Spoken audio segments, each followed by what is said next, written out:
invade, search out, capture, vanquish, and subdue all Saracens and pagans whatsoever. Reduce their persons to perpetual slavery, and convert them to his and their use and profit. These are the words of Pope Nicholas V in a papal bull, or an official edict of the Catholic Church in 1452. This papal bull, followed by many others from 1452 to 1493, collectively became known as what's called the Doctrine of Discovery. The Doctrine of Discovery is this series of papal bulls that is the church in Europe saying to the nations of Europe, wherever you go, whatever lands you find not ruled by Christian rulers, those people are less than human, and the land's yours for the taking. It was this Doctrine of Discovery that allowed European nations to colonize Africa and enslave the African people. It was also this Doctrine of Discovery that let Columbus, who was lost at sea, land on a continent inhabited by millions and claim to have discovered it, because there were no people here.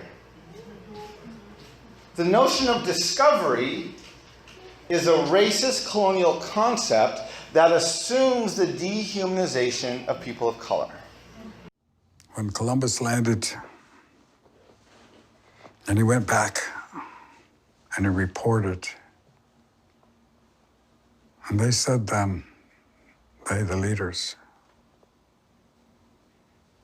and the Vatican was the most powerful voice in the world at that time.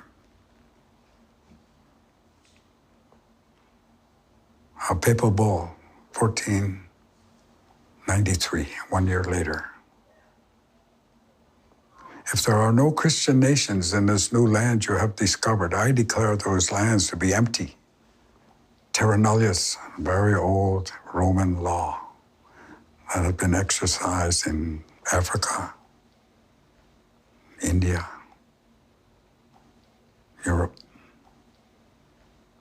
Further, if there are people there and they are not Christians, they do not have a right of title to land.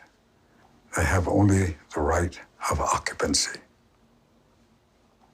From our perspective, the same right as a rabbit running on the ground, or a turkey, or a deer, or a buffalo, or an Indian. They do not have a right of title to land. 1823, Supreme Court Justice John Marshall adjudicating the case, Johnson versus McIntosh. Two white men arguing over Ohio Indian land. He says, you boys have it all wrong. Don't you understand? This was settled long ago. They don't have a right of title to land. And he moved that principle into U.S. federal law, 1823. The Doctrine of Discovery became the doctrine of law today. Christian doctrine, specific. Wasn't Muslim doctrine, wasn't Jewish doctrine, Christian. And it prevails.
In 2007,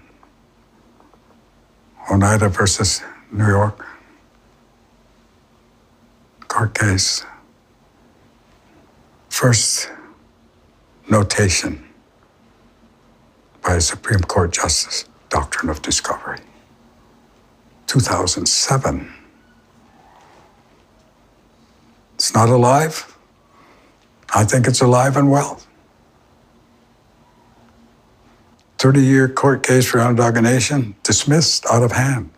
Oh, you guys were too slow, it's too late. Let's make up, new latches, we'll call it. Besides, it's disruptive to our people. That's what the justice said. It's disruptive. No discussion about our people and about justice and about what's right. The American people don't know about this. Well, it's time they learn. It's time they learn because it's going to take all of us. It's going to take all of us. And I would be very, very, very careful about stamping out the last place that's holding the line the hardest. Haudenosaunee Six Nation. That's holding the line the hardest. For the common good. For the good of all. For the future. That's what I have to say.